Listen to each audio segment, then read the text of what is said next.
Estás viendo Canal América, televisión dominicana para el mundo.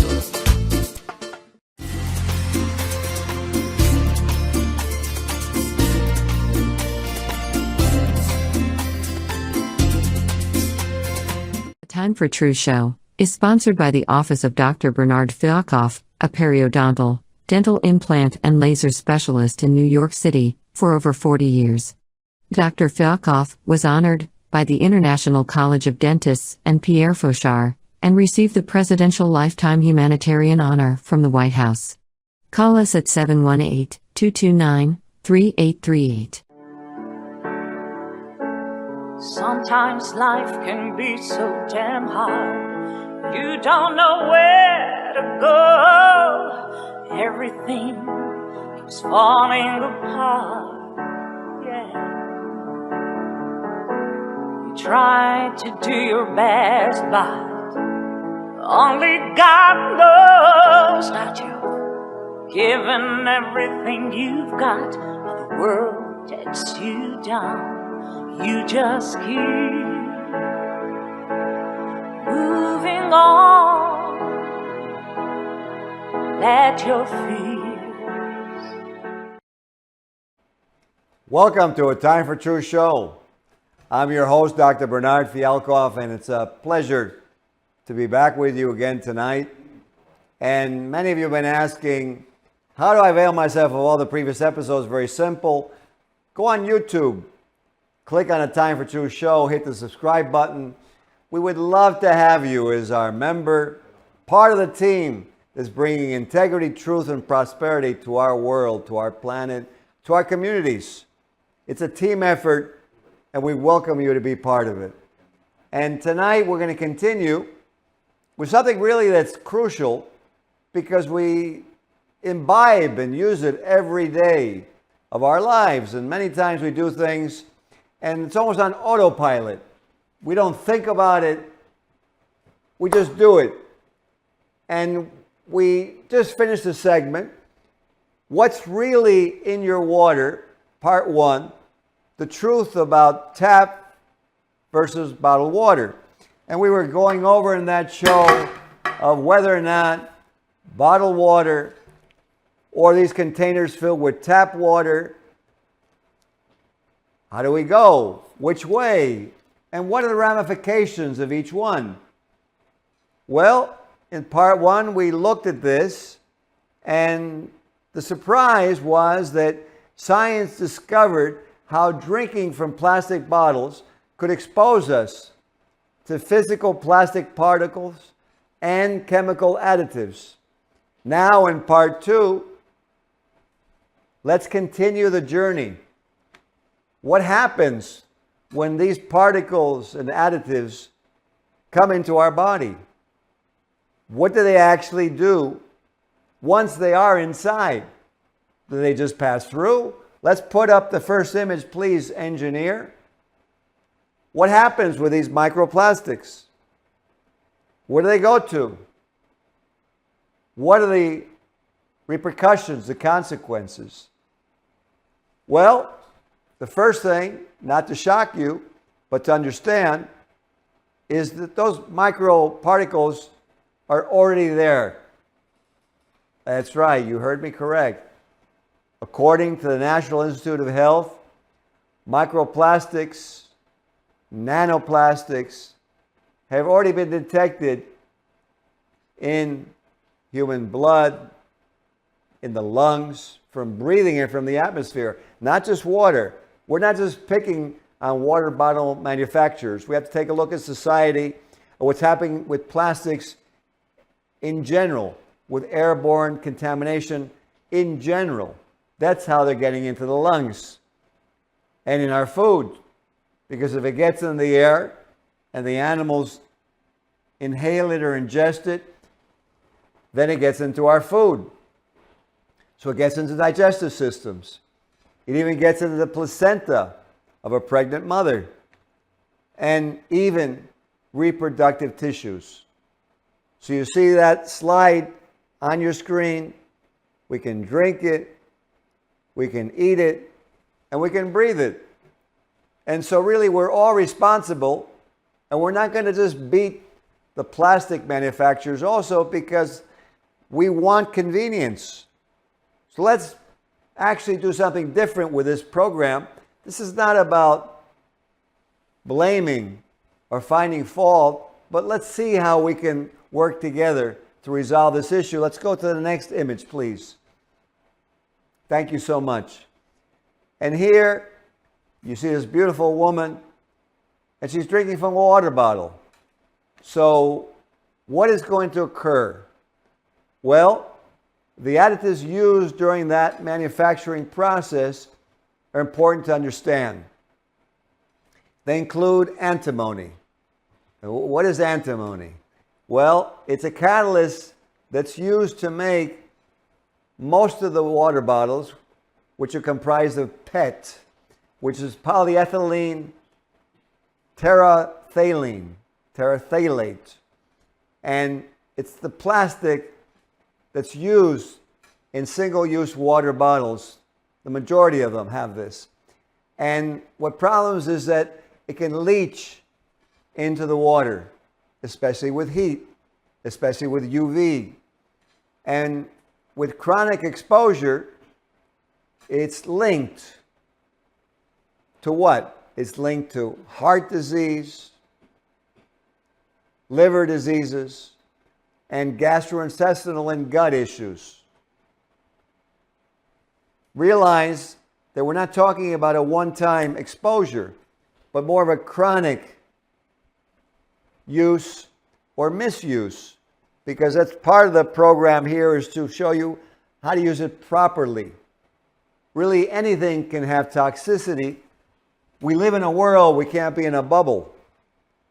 So we need to realize what are the steps that we should take and realize and work with. Now, another one of the chemicals is called BPA. And actually, my wife recently got me something that was BPA free in a drink that we make in the morning, because she knows that I really watch out for these plastic residues. And so BPA is bisphenol A.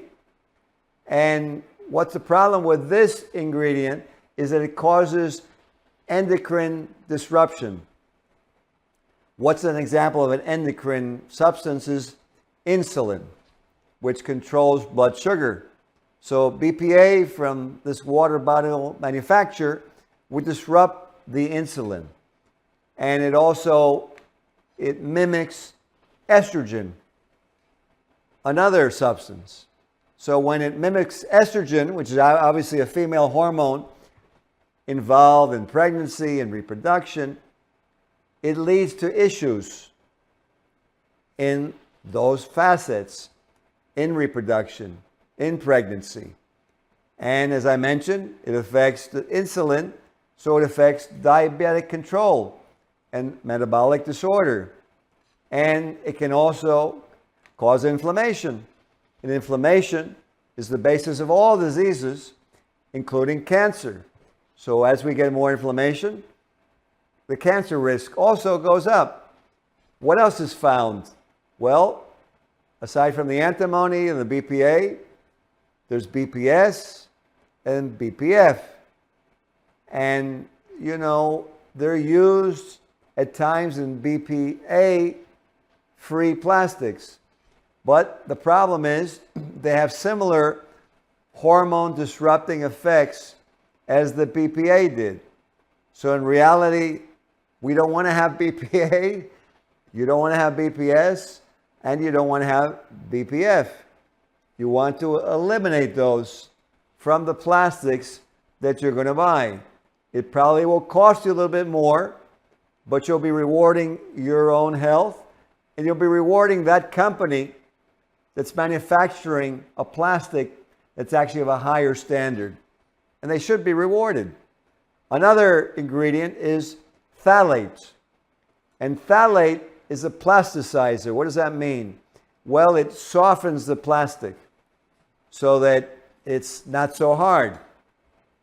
The problem is that the phthalate is also linked to hormone disruption and developmental issues.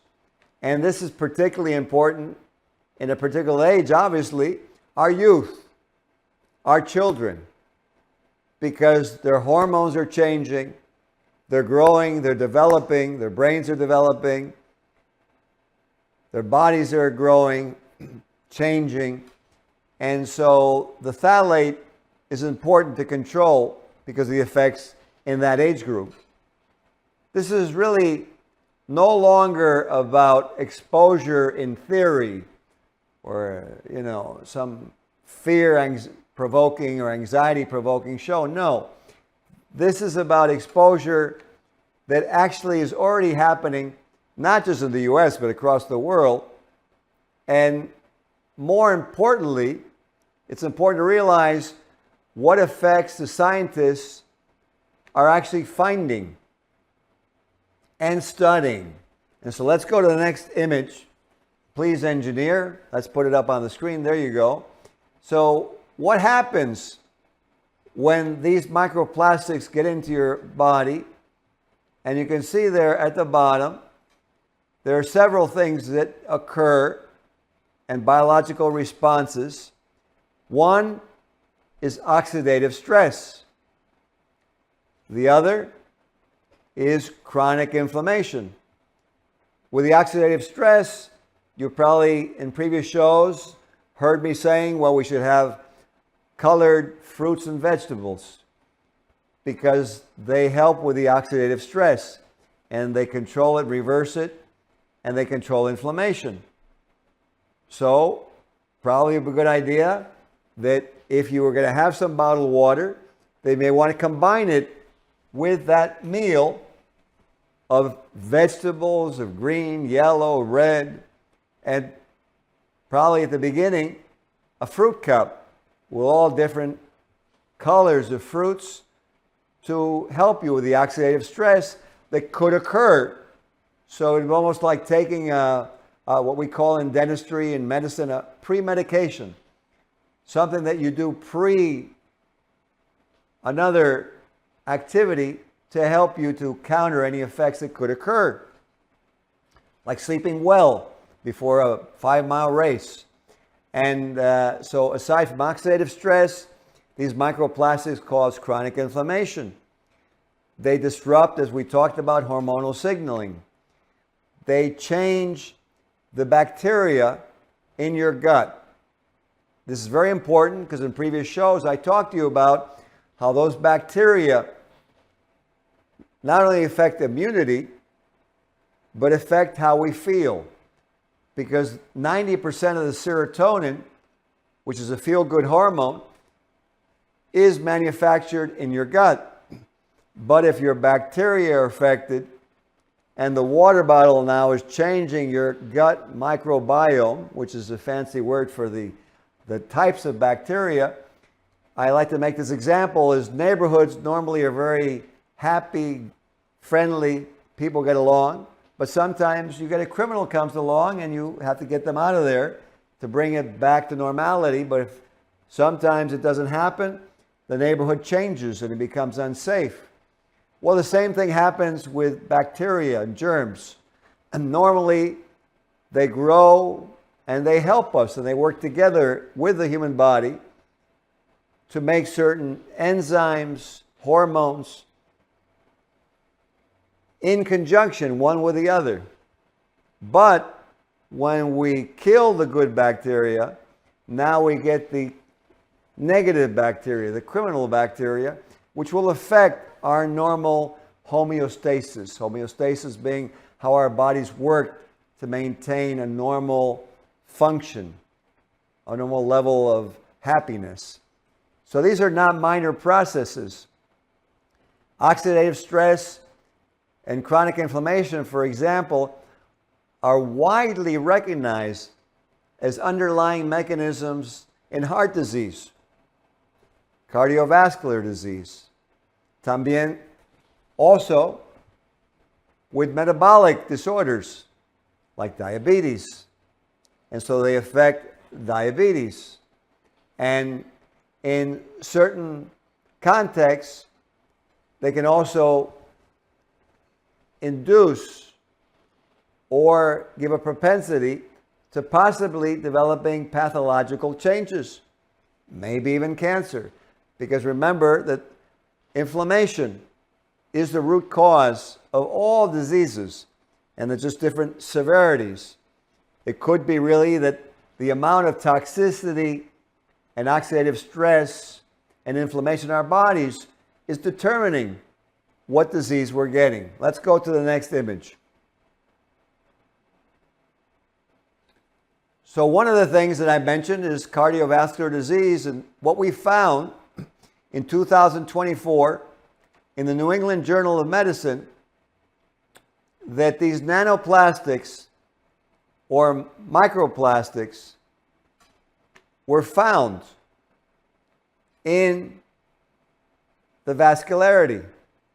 And in the participants in these studies, it was found that they potentiated a significantly higher risk of serious events such as heart attack, stroke, even death, about 4.5 times higher compared to those people who didn't have these microplastics. And the study showed that these microplastic particles accumulate. So this is why the long-term outlook that we were talking about, not just the one time, but they accumulate in critical areas of our bodies and are linked to major health risks, which highlights a growing concern about everyday exposure to plastics and their potential impact on these organs and possible stroke or death, demonstrating that these particles are not just simply passing through your system and you're just getting rid of them when you go to the bathroom. No, but they're actually lodging, and they've actually been found in the plaques, in the atherosclerotic plaques, which are the plaques in those arteries. And what happens is that starts clogging your blood flow. Why is that? Well, it's a foreign body. And the body, when it sees a foreign body, wants to eliminate it. And if it can, it tries to wall it off. And when it walls it off, then that's a niche for more of that to occur, which leads to that atherosclerotic plaque. It's not that simple, but I want to give you an example of how it can be occurring. Let's go to the next image, please.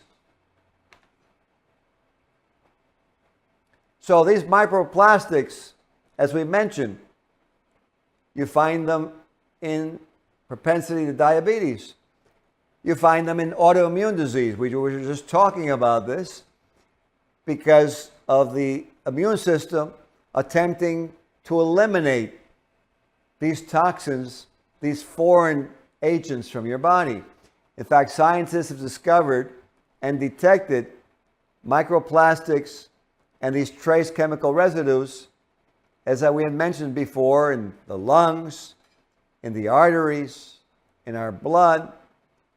And laboratory and early human studies are showing that these microplastics may contribute to biological processes such as chronic inflammation, the oxidative stress, and damage to our cells, because our cells need a certain flow. And when you have these particles, it's like having somebody come into your house unannounced. I remember one time somebody came into our house, and it wasn't a stranger, but it was unannounced, and it caused a disruption. Well, imagine something much more serious in your cells of something that is toxic coming into your cell, because it can go right through the membrane because it's so small. Remember, their size is minuscule. Can't see them. They're almost invisible. And so they go through and enter our cells, damaging mechanisms, damaging the DNA and the genetics. And they play a role in the development of long-term diseases, diabetes, where we mentioned, autoimmune diseases, as you see there on the screen, and I'm sure you've been looking at as I've been talking. Let's go to the next image. So this PET plastic that's in most water bottles, or the polyethylene terephthalate, can involve antimony compounds in its production. And the International Agency for Research on Cancer has classified certain antimony compounds as more than likely carcinogenic to humans. So researchers suggest to pay attention to avoid heating conditions, incorrect containers storage, crimping and squeezing and bending your water bottle, but still drinking from it half hour later. Or even in maybe a basketball or football game, maybe just taking it and not realizing you're squeezing it because you're so emotionally pumped up to play the game, and then you throw it on the ground where it hits something and more plastic comes out. These are habits that we need to avoid. So the plastic squeezing that I just got done, and definitely not repeatedly using this plastic to save money, because obviously these containers cost more money. But you know what? There are times where we need to invest in ourselves, and I would say this is one of those times. Not to eliminate all water from plastic bottles because it's a great convenience, but to realize what we're doing. And so while water bottles are normally safe in room temperature, certain conditions can cause toxic heavy metal to leach into your drink. And this occurs in temperatures above 122 degrees Fahrenheit. So it's obviously not going to occur with you in the sun, but it will occur in your car, in a parking lot that you leave for a few hours. It will get to that temperature. And it can also get to that temperature if you leave large water bottles outside in the sun, or maybe in a warehouse, or maybe inside some kind of structure that would heat up tremendously. Something that you want to avoid. Let's go to the next image, please. So there you see the steps to reduce the exposure. Using tap water when possible. Not crimping your bottle. Filtering your water. Not putting it in a microwave. And we talked about the different containers as you see there on the screen. And it's important to make sure that we keep them in cool, dark places and avoid those hot environments, especially in the summer that's coming now. In regards to public health, our daily habits matter because we're looking at something that's long-term and how often we're exposed. And, it's widely estimated that individuals who regularly drink bottled water may ingest tens of thousands of more microplastic particles per year compared to those who don't. And lastly, that both bottled water and plastic food containers both can reduce microplastics. In fact, the food containers even more so. And then put into the microwave, and with oil in the food that's in that plastic container, the oil tends to take in more of the toxins and the additives and really expose you even more so than the water bottles. So as I said, we're not beating on water bottles, but we're beating a drum here on safety and how to use things in the right way. A plastic container probably could be good to transport, but probably then taking that out and putting it in a different container of glass or some other cooking ware to cook it in, and not in the plastic container. And the oil is not the culprit, because oil is important to you, but not heating it in the oil, in the plastic container. And the key difference is that we need to use our intellect not to microwave plastics, which increases the chemical leaching, not to use oils, not to have the containers that have cracks or rips in them or old. Throw them away, because that will expose you even more to those cracks and rips.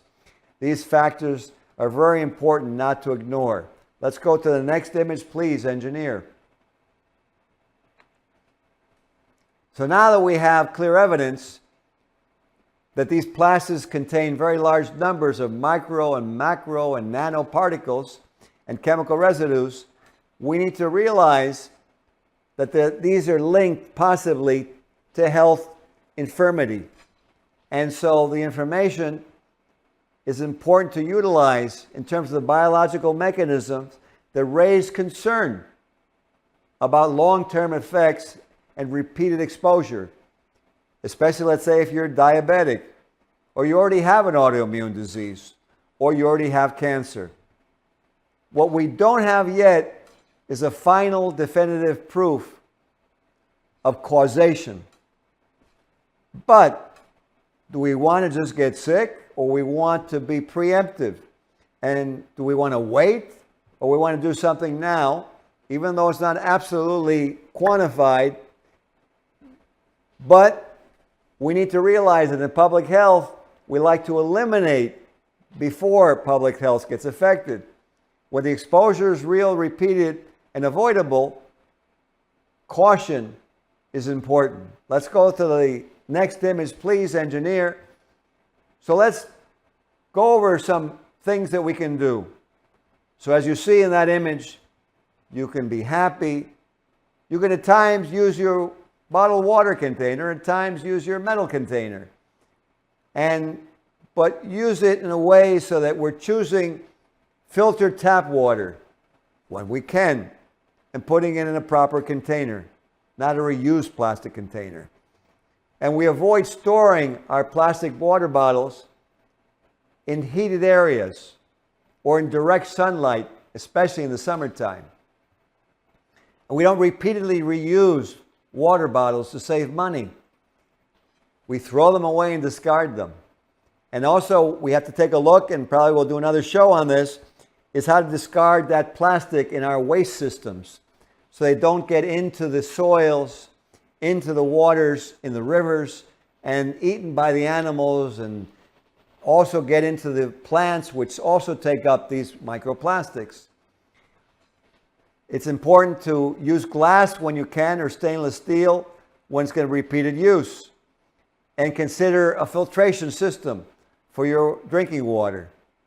And really, the takeaway is very simple. What we drink, how we store our food, and the materials we use every day obviously can quietly shape and affect our long-term health. We can make smarter choices.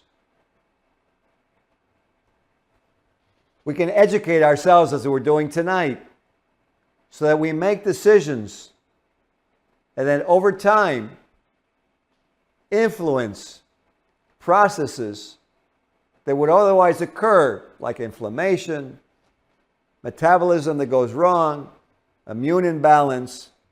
We can prevent and maintain, which is always much easier and less painful, less harmful. Our future health is not determined by one moment, but by the habits that we build daily over our lifetimes.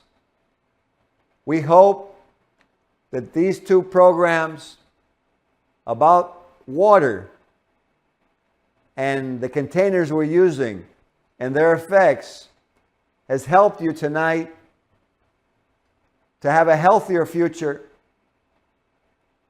to have a happier tomorrow, and to collaborate one with the other, the communities, with the plastic manufacturing facilities to see how we can improve what we're doing, with the waste disposal facilities to see how we can eliminate these from our systems in an environmentally and physically healthy way.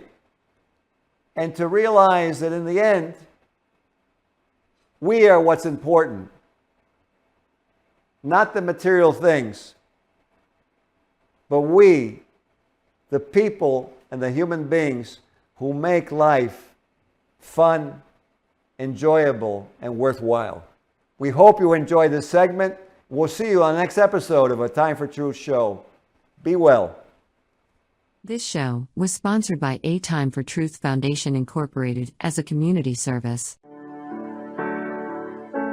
Sometimes life can be so damn hard. You don't know where to go. Everything keeps falling apart. Yeah. You try to do your best, but only God knows that you've given everything you've got, but the world takes you down. You just keep moving on. Let your feet